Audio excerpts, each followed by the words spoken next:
우리나라에 기독교가 들어온 지는 140년째가 됩니다.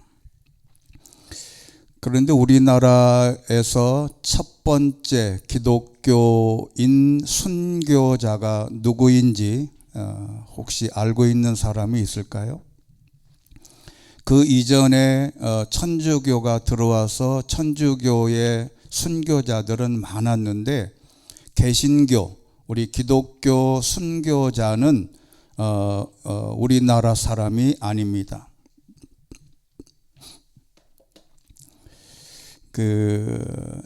척박했던 대한민국에 복음을 들고 오셨던 한국 최초의 순교자는 토마스라고 하는 선교사입니다. 그가 한 번도 복음이 전파된 적이 없는 우리 조선과 인연을 맺은 것은 흥선대원군이라고 하는 사람이 천주교 박해를 피해서 중국으로 많은 사람들이 도망을 갔는데 그 천주교인들이 중국에서 활동하는 사람들을 이 토마스 선교사가 이제 베이징에서 만나게 됩니다. 이 토마스 선교사는 조선 땅에 복음을 전하고자 조선어를 배우고 스코틀랜드 성서공회 권서인 자격으로 조선 선교를 계획하고 드디어 1865년 9월에 그는 조선에 도착합니다. 2개월 반 동안 조선 해안가에 머물면서 가지고 온 로버트 모리슨이 번역한 이 한문 성경을 나누어주고 복음을 전하면서 적극적인 선교 활동을 벌였습니다. 그러다가 1866년 27살 된 이 선교사가 제너럴 셔먼호라고 하는 배의 통역관으로 이제 활동하다가 승선하게 됐는데 그는 들어오면서 성경책을 최대한 많이 준비했답니다. 그런데 그가 탄 배의 선원들이 조선 병사 3명을 죽이고 조선인들은 배를 공격해서 불을 태우고 배에 탄 모든 사람들은 강으로 뛰어내려야 했습니다. 그럴 때에 토마스 선교사는 타오르는 불길 속에서 뱃머리에 서서 예수, 예수, 예수 이렇게 외치면서 성경책을 이 해안가로 뿌렸답니다. 그리고 마지막 남은 성경 한 권을 가슴에 품고 배에서 뛰어내렸는데 그때 조선 관군인 박춘권이라고 하는 군인에게 잡혔습니다. 그를 죽이려고 칼을 들었을 때 이 선교사는 그에게 성경을 주면서 이 성경을 받고 나를 죽여라 이렇게 얘기했답니다. 그리고 이 박춘권이라는 사람이 성경을 받고 토마스 선교사의 목을 쳤습니다. 그러니까 참수한 거지요. 이 모습을 당시에 11살이었던 최치량이라고 하는 사람이 어린 11살 나이에 그 장면을 목격합니다. 그리고 토마스 선교사가 뿌린 성경책 3권을 이 최치량이라고 하는 11살짜리 어린아이가 품에 안고 돌아옵니다. 그때에 박영식이라는 사람이 버린 성경책을 주워가지고 자기 집 벽지로 사용했답니다. 이게 그 당시에는 종이가 많이 귀한 시간이라 이 한문 성경을 자기 집 벽지에 다 찢어서 그 귀한 성경을 자기 집 벽지에 다 발라놨어요. 그런데 문제는 그렇게 발라놓은 그 성경책으로 인해서 평양의 기독교가 시작되었다는 것은 정말 놀라운 일입니다. 이 최치량이라고 하는 사람은 박영식의 집을 사서 여관으로 경영을 했는데 이 토마스 선교사가 죽은 지 27년 뒤에 1893년에 마포 3열, 그러니까 벳 선교사가 평양에 복음을 전하기 위해서 왔다가 이 최치량의 주막, 즉 박영식이라는 사람이 성경책을 찢어서 벽지로 쓴 그 주막에 갔더니 거기에 있는 보니까 성경책이 발라져 있길래 이게 뭐냐 대화를 하다가 이 최치량이라고 하는 사람하고 대화하다가 이 최치량이 드디어 1894년에 세례를 받습니다. 이렇게 한국교회는 평양의 그 최치량의 집에서 시작되었다는 것은 우리가 선교 역사에 굉장히 중요한 일입니다. 이 토마스 선교사가 왜 목숨을 내놓으면서까지 낯선 나라에서 복음을 전하려고 했을까? 그것은 그가 생전에 말씀한 대로 부르심에 대한 응답이라고밖에 할 수가 없다. 그래서 이 토마스 로버트 저메인 토마스라고 하는 선교사가 한국교회의 최초의 기독교 선교자가 됩니다. 그런데 여러분, 우리가 언젠가는 한번 제가 이 영문 이름에 대해서 얼마나 성경하고 같이 맥락이 있는지를 한번 보여줄 때가 있겠는데, 여기 이 토마스라고 하는 이름은 영문 이름은 토마스지만 우리가 기독교 용어로는 도마입니다.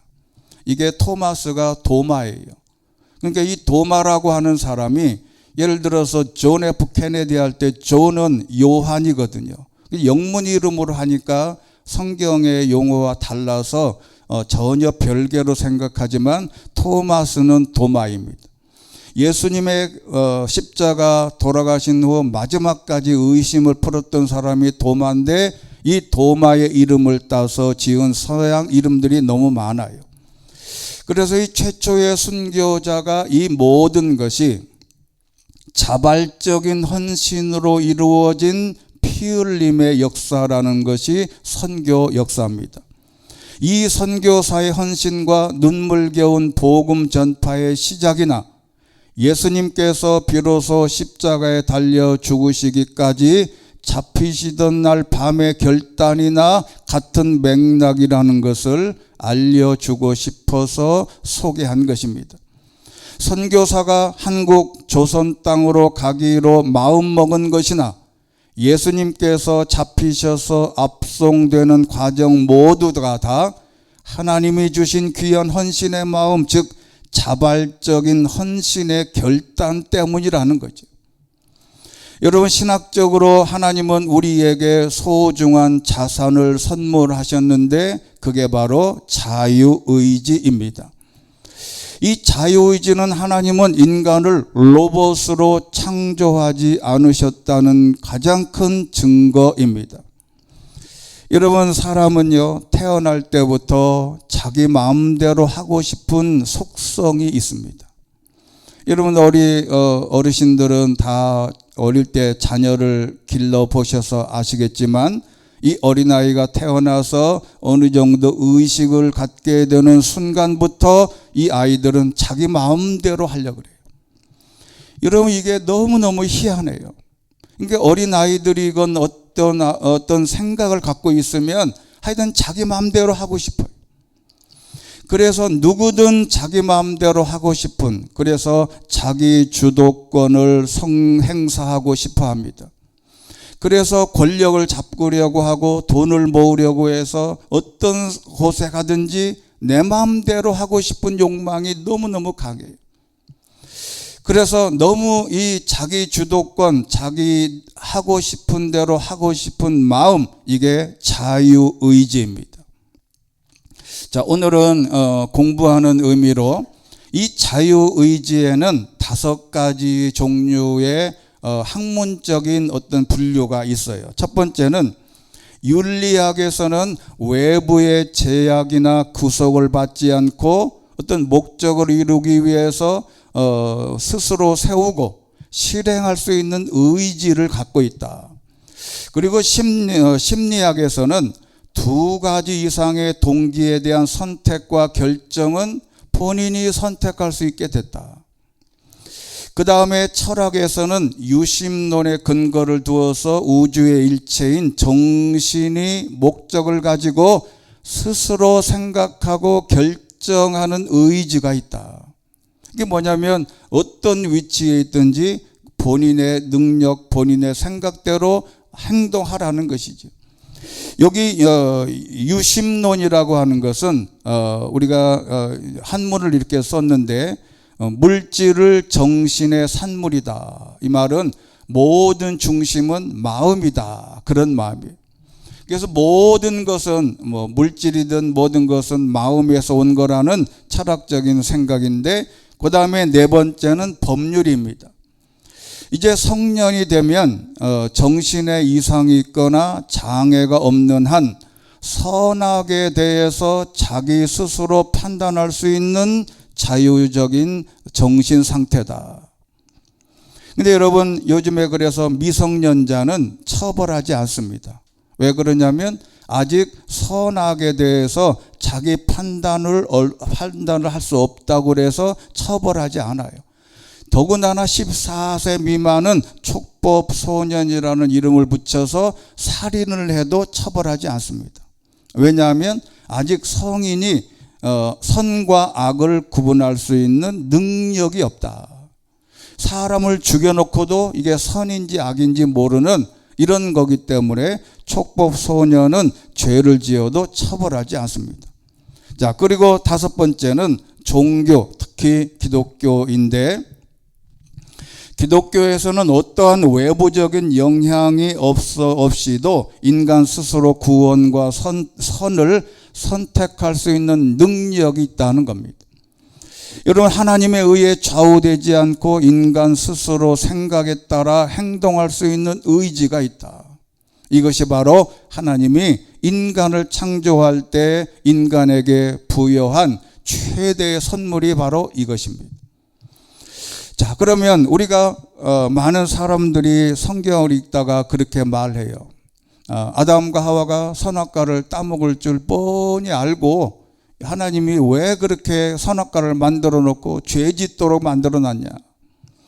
그런데 그 의미가 틀린 게, 먹지 않도록 창조하셨다면 인간의 자유의지가 말살되고 인간은 로봇이죠.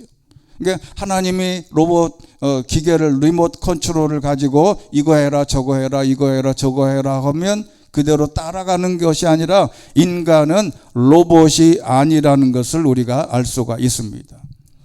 그래서 아담과 하와가 자유의지를 가지고 범죄에서 에덴에서 쫓겨나셨다면 예수님은 반대로 그 자유의지를 가지고 죄의 문제를 해결하려고 이 땅에 오셨다는 겁니다.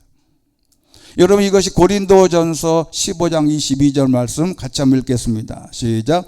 곧 아담 안에서 모든 사람이 죽은 것 같이 그리스도 안에서 모든 사람이 생명을 얻을 것입니다. 아멘. 아담은 자유의지를 가지고 선악과를 따먹어서 범죄하고 타락했는데, 예수님은 그 자유의지를 가지고 이 모든 부분을 생명을 얻게 하시려는 계획 때문에 오셨다.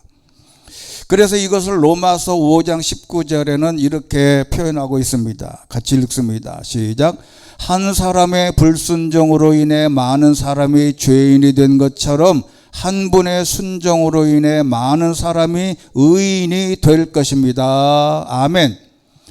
한 사람의 불순종, 아담이 불순종, 자유의지를 가지고 불순종했는데, 한 분의 순종, 예수님은 자유의지를 가지고 하나님 앞에 순종해서 모든 사람이 의인이 될 수 있는 길을 열어주셨다. 이것을 예수님이 이 땅에 오신 목적을 요한복음 3장 16절에 이렇게 말씀합니다. 하나님께서 세상을 이처럼 사랑하셨으니 독생자를 주셨으니 이는 그를 믿는 자마다 멸망치 않고 영생을 얻게 하려 하는 것이다. 17절. 같이 읽겠습니다. 시작. 하나님께서 자신의 아들을 세상에 보내신 것은 세상을 심판하시려는 것이 아니라 그 아들을 통해 세상을 구원하시려는 것이다. 아멘. 하나님의 아들이신 예수님이 이 땅에 하나님의 명령을 가지고 미션을 부여해서 이 땅에 오셨어요. 그런데 그것조차도 하나님이 예수님에게도 자유의지를 주셨다는 거죠. 그러니까 예수님이 이것을 해도 되고 안 해도 될 수 있는 능력은 그게 바로 예수님의 결단이었다는 겁니다. 그래서 그 사명은 예수님의 자유의지에 전적으로 맡겨졌는데 그 자유의지를 전적으로 맡겨진 일을 실행하는 장면이 오늘에 있는 본문이에요. 오늘 마태복음 26장 47절 첫 번째 구절 보면 이제 예수님이 십자가에 못 박으려고 이제는 잡혀가는 장면인데 예수님이 잡히실 때에 큰 무리가 대제사장들 그리고 장로들, 백성의 장로들, 백성들의 대표자들이 큰 무리가 칼과 몽둥이로 무장하고 예수님을 잡으러 왔다는 거예요. 여러분, 사람들은 자기 수준으로 생각합니다. 예수님이 강력하게 저항할 거라고 생각을 했어요. 여러분, 요즘에는 범죄인을 잡으러 갔을 때 처음 순순히 수갑을 차는 사람도 있지만은 강력하게 저항하는 사람이 많습니다. 안 잡히려고 경찰하고 막 뒤죽박죽이 돼서 서로 치고받고 싸우는 예가 많습니다. 그런데 예수님을 잡으려고 했을 때 예수님이 저항할 줄 알고 큰 무리가 칼과 몽둥이를 가지고 예수님을 때려잡으려고 체포하려고 왔다. 47절에 있는 말씀 보면 예수님을 넘겨줄 신호를 보내기로 작정을 했어요. 서로 짜고 공모해서 예수님을 잡으려고 했는데 아마 예수님의 얼굴을 밤이라서 그런지 잘 얼굴 누군지를 정확하게 몰랐던 것 같아요. 그래서 제일 잘 아는 예수님의 제자 중 유다가 이 사람들에게 약속합니다. 내가 만나서 껴안고 키스하는 사람, 입 맞추는 사람이 예수다. 그때 너희들은 즉시 체포하라. 이렇게 했다는 겁니다. 그런데 이 가룟 유다가 예수께 다가와서 랍비여 안녕하십니까 라고 말하면서 허그하면서 예수님을 입을 맞추었어요. 근데 여러분, 여기가 이제 중요한 구절인데, 여러분, 이 유다라고 하는 사람이 예수님의 제자로 13년을 따라다녔는데 예수님을 그냥 일종의 랍비로 불렀다는 겁니다. 여러분, 이 랍비라고 하는 말은 그냥 존경하는 사람, 그리고 유대인들이 그냥 선생을 부를 때 하는 그냥 칭호입니다. 그냥 일종의 선생님이에요. 그런데 여러분, 뒤에 가서 또 우리가 알아볼 거지만 나머지 제자들은 예수님을 뭐라고 불렀냐면 퀴리오스라고 불렀어요. 여러분, 우리가 교회를 다니고 세상 사람들은 예수님을 4대 성인으로, 그냥 랍비로, 그냥 선생으로, 성인으로 분류합니다. 근데 이 퀴리오스라고 하는 사람은 주인이라는 뜻인데 군주나 로마 황제나 하나님이나 메시아나 이 급이 달라요. 근데 많은 제자들은 항상 예수님을 부를 때 주여라고 불렀는데 유독 가룟 유다만 랍비라고 불렀다는 겁니다. 여러분, 우리가 세상에서도 사람들이 예수님을 그냥 랍비로, 선생으로, 그냥 성인으로 그 정도로 분류하는 이유가 많다는 거죠. 그와 같이 이 가룟 유다는 이미 예수님과 3년을 동행했는데 예수님을 퀴리오스라고 부른 적이 한 번도 없어요. 여러분, 우리가 신앙생활할 때 예수님을 퀴리오스라고 불러야지 랍비라고 부르면 안 된다는 겁니다. 그래서 예수께서 대답하셨습니다. 친구여, 무엇을 하려고 여기에 왔느냐라고 했는데 가룟 유다가 대답할 틈도 없이 많은 사람들이 다가가서 예수님을 당시에 체포합니다. 자, 그런데 그 일행 중에 한 사람이 제자인지 대제사장의 종의 귀를 날카로운 칼로 얼마나 정교하게 훈련이 되어 있든지 이 대제사장의 귀를 잘랐어요. 근데 여러분, 대제사장의 귀를 자르지 왜 종의 귀를 잘랐을까? 그것은 그만큼 대제사장에 대한 어떤 사회적인 통념상 감히 대제사장은 손을 못 본 것이죠. 그래서 제사장 종으로 따라온 사람을 쳤는데 그게 바로 누가복음 22장 49절에 보면 예수 곁에 있던 제자들이 돼가는 일을 보고 주여, 여기 바로 이제 제자들이 말하는 거예요. 주여. 이 제자들은 예수님을 주여라고 불렀어요. 앞에 다른 유다는 뭐라고 불렀다고요? 랍비로 불렀는데 제자들은 주여라고 불렀다는 겁니다. 우리가 칼로 칠까요? 그렇게 물었습니다. 그러고는 그중 하나가 대제사장의 종의 오른쪽 귀를 잘라버렸어요. 제자들 예수님이 대답하실 틈을 주지 않고 바로 잘라버렸는데 51절에 있는 말씀 보면 이제 일행 중 한 사람이, 여기는 마태복음에는 그렇게 표현되어 있지만 요한복음 18장 11절에 보면 그가 바로 시몬 베드로였어요. 이 베드로는 어부인데 얼마나 언제 어떻게 칼 쓰는 훈련을 했는지 얼마나 정교하게 제사장 종을 내리쳐서 그 귀를 잘라버렸어요. 여러분, 이게 얼마나 정교한 훈련을 했는지 모르겠어요. 어떻게 오른쪽 귀만 그렇게 잘라냈을까? 그가 바로 베드로였는데 그 종의 이름이 말고라고 하는 사람이었다. 그런데 누가복음 21장 51절에 보면, 여러분, 이 예수님이 이 장면, 체포 장면은 마태, 마가, 누가, 요한복음 4복음서에 공통적으로 다 기록되어 있어요. 각각 묘사하는 기자에 따라서 조금씩 다른데 누가복음 22장 51절에는 예수께서 그만둬라, 하지 마라 그래 놓고 그 종의 귀를 얼른 잡아다가 아마 피가 흐르는 것을 귀에다가 딱 붙였어요. 그러니까 여러분, 우리가 보통 그거는 그냥 의학적으로도 맞는 겁니다. 바로 잘랐을 때 바로 붙이면 이게 잘 붙는답니다. 그러니까 바로 잘랐는데 예수님이 바로 붙여서 귀를 붙여놓고 예수님이 말씀하셨어요. 뭐라고 말씀하셨냐면, 그 유명한 전 세계의 모든 사람들이 애용하는 그 유명한 말을 예수님이 이렇게 말씀하셨습니다. 같이 한번 읽겠습니다. 시작. 예수께서 그에게 말씀하셨습니다. 내 칼을 칼집에 도로 꽂아라. 칼을 뽑는 사람들은 모두 칼로 망할 것이다. 여러분, 이 말은 정말로 세계적인 명언입니다.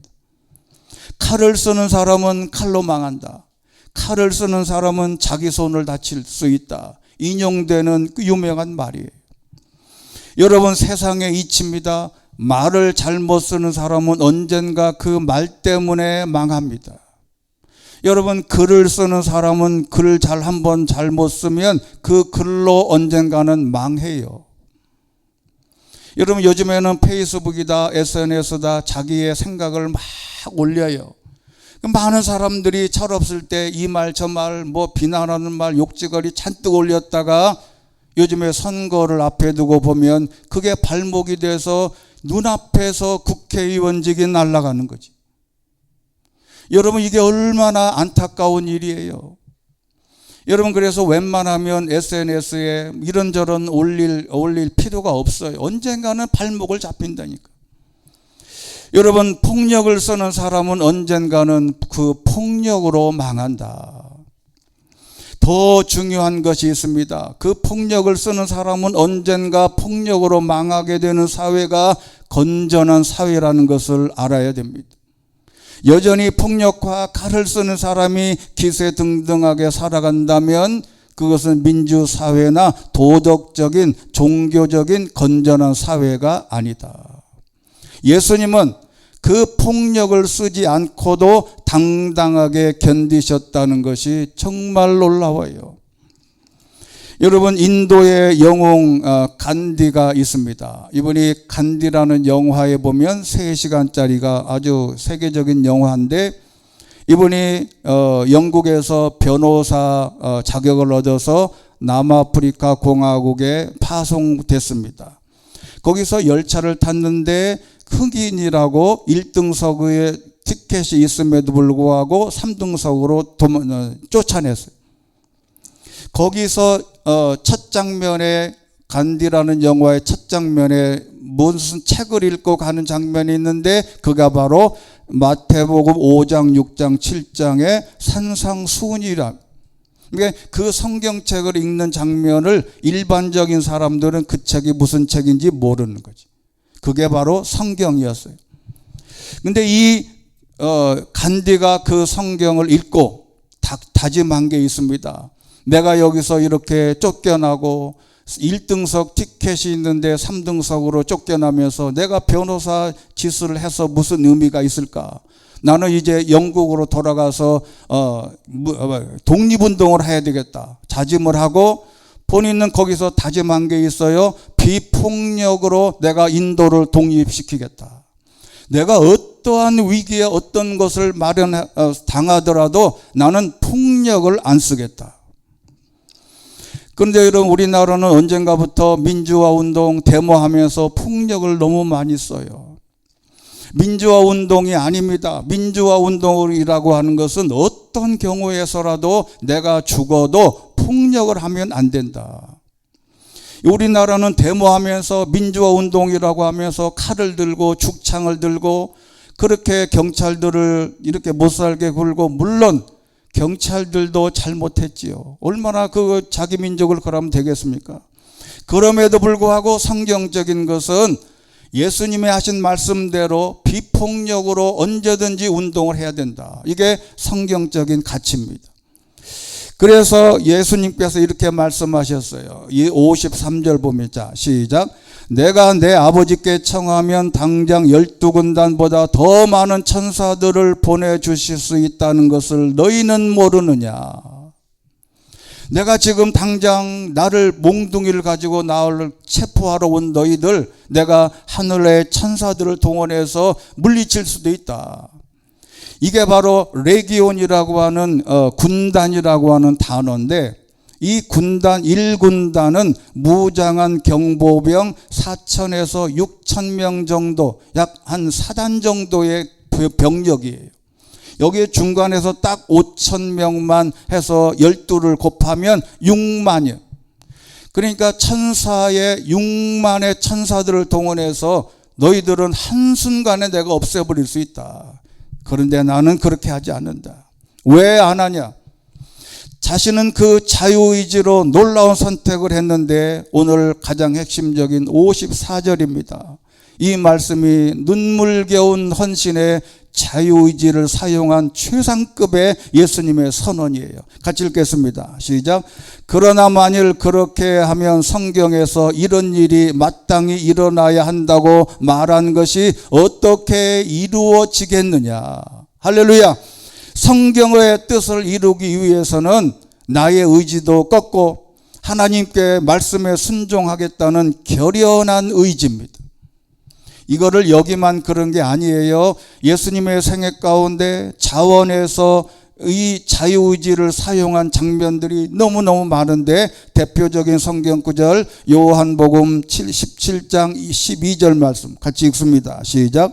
내가 그들과 함께 지내는 동안 아버지께서 내게 주신 아버지의 이름으로 내가 그들을 지키고 보호했습니다. 멸망의 자식 외에는 그들 가운데 한 사람도 잃어버리지 않았습니다. 이것은 성경을 이루기 위함이었습니다. 아멘. 요한복음 19장 28절, 이후에 예수께서 모든 것이 이루어진 것을 아시고 성경을 이루려고, 요한복음 19장 36절 이런 일이 일어난 것은 그 뼈가 하나도 꺾이지 않은 것이다 한 성경을 이루려는 것이었다. 모든 예수님의 사건은 성경 말씀을 이루기 위한 것이다. 그 말씀을 이루기 위해서 내 자유의지를 사용하지 않고 하나님의 말씀에 순종했다. 여러분이 주일을 빠지는 거, 예배에 빠지는 거, 헌신하지 않는 모든 것은 여러분 자유의지로 할 게 아니라는 거지. 여러분 도둑놈을 잡아서 자유를 주면 어떻게 됩니까? 도망가요. 그러면 어떻게 하죠? 구속시킵니다. 구속이 얼마나 무서운지요. 이 구속이라는 단어는 기독교에서 말하는 구속과 사회적 법정에서 말하는 구속의 한문이 달라요. 근데 의미는 비슷해요. 하나님이 그래서 그 유명한 성경 구절 사도행전 13장 29절 같이 읽겠습니다. 시작. 예수에 관해 성경에 기록된 모든 말씀대로 행한 뒤 예수를 나무에서 끌어내려 무덤에 묻었습니다. 모든 과정이 예수님이 결단해서 자유의지로 체포하도록 12군단 6만의 천사를 동원해서 저항할 수도 있었는데 안 하고 그 출발에서 마지막 예수님께서 죽어서 무덤에 들어갈 때까지 예수님은 자유의지를 잘 사용했다. 자, 그러면 이 모든 것도 우리도 예수님을 본받아서 하나님이 주신 자유의지를 잘 사용해야 한다. 죄송하지만 한번 따라해 보겠습니다. 우리도 자유의지를 잘 사용해야 한다. 여러분 이 자유의지를 잘못 사용하면 큰일 납니다. 여러분 그래서 신앙은 첫 번째 자유의지 자원하는 마음으로 하는 것이에요. 여러분 신앙은 강제로 하는 게 아닙니다. 하나님을 믿는 믿음이 믿음 안에서 벌어지는 모든 것은 자발적으로 자원해서 해야 된다.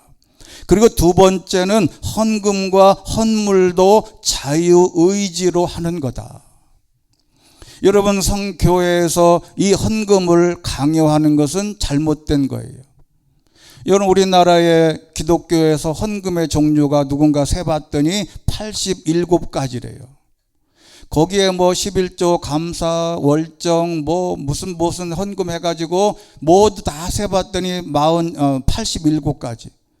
여러분 성경에서 헌금을 제대로 해라 한 구절은 딱 하나밖에 없어요. 11조밖에 없습니다. 나머지는 다 알아서 하는 거죠. 여러분 출애굽기 35장 21절 이 성막을 짓는데 이런 말씀이 있어요. 같이 한번 읽겠습니다. 시작. 그 말에 감동을 받아 자원하는 사람들은 모두 와서 회막 짓는 일에 그 모든 섬기는 일에 거룩한 옷 짓는 데 필요한 예물을 여호와께 가져왔습니다. 회막을 짓든 성전을 짓든 섬기는 일이든 거룩한 옷을 만들든 모든 것을 자원해서 해라. 여기 자원이라고 하는 말은 자발적으로 아낌없이 기꺼이라는 뜻이에요. 그리고 고린도후서 9장 7절에 보면 유명한 말씀이죠. 같이 읽겠습니다. 시작. 각자 마음에 정한 대로 하되 아까워하거나 억지로 하지 마십시오. 하나님께서는 기쁨으로 내는 사람을 사랑하십니다. 할렐루야. 여러분 인색함이라고 하는 단어는 리페라고 하는 헬라어인데 슬픔, 한숨, 쉬는 싫은 것을 억지로 귀찮게 즉 하나님께 헌물과 헌신을 하면서 한숨 쉬면서 하지 마라. 여러분 우리가 하는 헌금을 조금 심한 말로 말하면 그렇게 하면 안 내도 된다. 그 안 내도 교회는 유지되고 하나님의 일들은 잘 성립이 된다. 그러니 어떤 경우에든지 자발적으로 헌신하는 것을 하나님이 제일 기뻐하신다. 그 다음에 마지막 세 번째는 신앙의 그래서 헌신도 이제 자원하는 마음으로 하는 겁니다. 자원하는 마음. 식당 봉사도 주요 청소도 뭐 전도도 모든 걸 다 강제로 하면 안 돼요. 자원해서 하는 겁니다. 자원해서 하는 사람을 하나님이 축복하시는 줄로 믿습니다. 그런데 억지로 해도 하나님이 축복하시더라고요. 마태복음 27장 32절 성 밖으로 나가는 길에 시몬이라고 하는 구레네 사람과 마주치게 됐습니다. 예수님이 십자가를 지고 가는데 예수님이 십자가를 그 전날 얼마나 맞고 터지고 그 힘들어했던지 이제 먹지도 못하고 배고프고 더 이상 십자가를 못 질 형편이 되니까 로마 군병이 옆에 있는 구레네 시몬을 가지고 네가 져라 그래가지고 억지로 십자가를 졌어요. 그런데 이 구레네 시몬이 지고 나서 예수님이 십자가에서 돌아가시고 그 다음에 부활하신 주님을 만나고 이 구레네 시몬이 예수님의 제자로 헌신해서 순교자가 됐다는 게 성경 선교 역사의 중요한 요소입니다. 그리고 베드로전서 5장 2절 보면 하나님의 일, 우리가 목사로 장로님으로 권사님으로 안수집사님으로 집사님으로 어떤 위치에 있든지 무슨 일을 하든지 베드로전서 5장 2절 같이 읽습니다. 시작. 여러분 가운데 있는 하나님의 양떼를 치되 억지로 하지 말고 하나님의 뜻을 따라 자진해서 하십시오. 모든 일을 자진해서 하는 것, 억지로 해도 복을 받는다면 자진해서 하면 얼마나 하나님이 축복하시겠냐. 근데 이게 쉽지가 않다는 거예요. 갈라디아서 5장 17절입니다. 육체의 욕망은 성령을 거스르고 성령의 욕망은 육체를 거스르는데 이 둘이 서로 상반되기 때문에 여러분이 원하는 것을 할 수 없게 되더라. 이것은 우리가 이미 사도 바울도 이것을 경험했어요. 이 사도 바울이 로마서 7장 24절 보면 나는 곤고한 사람이다. 나는 비참한 사람이다. 이 사망의 몸에서 누가 나를 건져내랴. 왜? 25절입니다. 같이 읽습니다. 시작. 우리 주 예수 그리스도로 인해 하나님께 감사드립니다. 그러므로 나 자신은 마음으로는 하나님의 법을, 육신으로는 죄의 법을 섬기고 있습니다. 우리는 이 사이에서 늘 싸워요. 내 자유의지를 하나님의 법을 따라갈 건가, 육신의 법을 따라갈 건가, 이 사이에서 항상 싸워요. 시계추같이 왔다 갔다 어떨 때는 하나님의 말씀에 순종했다가 어떨 때는 내 육신에 순종했다가 왔다 갔다. 여러분 오늘은 이 고난주간이 시작되는 종려주일입니다. 그럼에도 불구하고 이렇게 모든 십자가가 앞에 있음을 분명하게 하신 예수님께서 그 유명한 구절 누가복음 19장 28절 같이 읽습니다. 시작. 예수께서 이 말씀을 마치시고 예루살렘을 향해 앞장서서 올라가셨습니다. 제자들은 두려워서 뒷걸음질 치는데 예수님이 앞장서서 예루살렘으로 올라가서 자원하신 거죠. 그래서 결론은 갈라디아서 5장 13절입니다. 같이 읽겠습니다. 시작. 형제들이여 하나님은 여러분을 부르셔서 자유롭게 하셨습니다. 그러나 그 자유를 육체의 만족을 위한 기회로 삼지 말고 도리어 사랑으로 서로 종노릇 하십시오. 할렐루야. 여러분 그 자유를 육체의 만족을 위한 기회로 삼지 마라. 세상의 악한 사람들은 다 그 자유의지로 악한 일로 모든 일을 소진하는데 그걸로 기회를 삼지 마라. 여러분 일본의 그 노벨 문학상을 수상한 오에 겐자부로라고 하는 사람이 쓴 사육이라고 하는 이 책이 있어요. 여기 나오는 이야기인데 2차 세계대전 때 이 소녀는 어느 도시에서 한 마을의 공동 창고에서 살고 있었는데 어느 날 소년이 살고 있는 마을에 커다란 비행기가 떨어졌어요. 이제 폭격하러 왔다가 이제 떨어진 거죠. 사람들이 수색을 했는데 저녁 무렵에 비행복을 입은 흑인 병사 한 사람을 잡아요. 그래서 마을 사람들이 멧돼지 덫으로 쓰이는 쇠사슬로 흑인 병사를 양쪽 발목을 묶고 지하 창고에 가두고는 짐승처럼 사육을 합니다. 어느 날 이 소녀는 멧돼지 덫에 묶여서 있던 흑인 병사의 살갗이 벗겨져서 염증이 생긴 것을 보고 이 소년이 가서 그걸 풀어줬어요. 소년의 도움으로 이 흑인 병사는 자유를 누리게 되면서 살아가게 됐어요. 근데 어느 날 시청에서 흑인 병사를 데려와라 이렇게 명령이 떨어졌는데 이러한 낌새를 알아차린 흑인 병사가 지레 겁을 먹고 당황해서 자기에게 자유를 주고 먹을 것을 주었던 그 소년을 잡아서 인질로 잡고 소년의 목에 칼을 들이대고 이 나를 해하지 마라 이렇게 난동을 피운 거죠. 은혜를 잊고 자신을 구해준 소년을 인질로 잡은 흑인 병사는 결국 소년의 아버지에 의해서 죽임을 당합니다. 이게 사육이라고 하는 책의 내용이에요.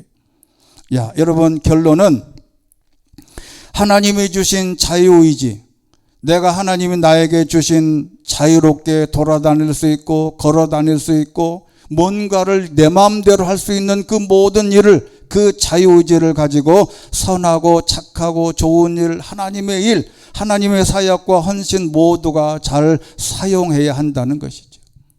결론은 우리도 예수님처럼 자유의지를 가지고 최선을 다해 하나님의 일에, 선한 일에, 가정과 직장에, 하나님이 주신 모든 일에 최선을 다해서 사용할 수 있게 되기를 주의 이름으로 축원합니다.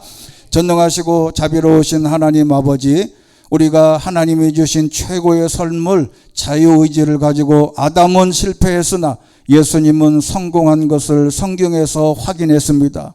우리도 예수님처럼 나에게 주어져 있는 자유의지, 내 자유를 가지고 하나님을 위해서, 이웃을 위해서, 하나님의 영광을 위해서 잘 사용할 수 있는 위대한 하나님의 사람들 되게 하여 주시옵소서. 예수 그리스도의 이름으로 기도드리옵나이다. 아멘.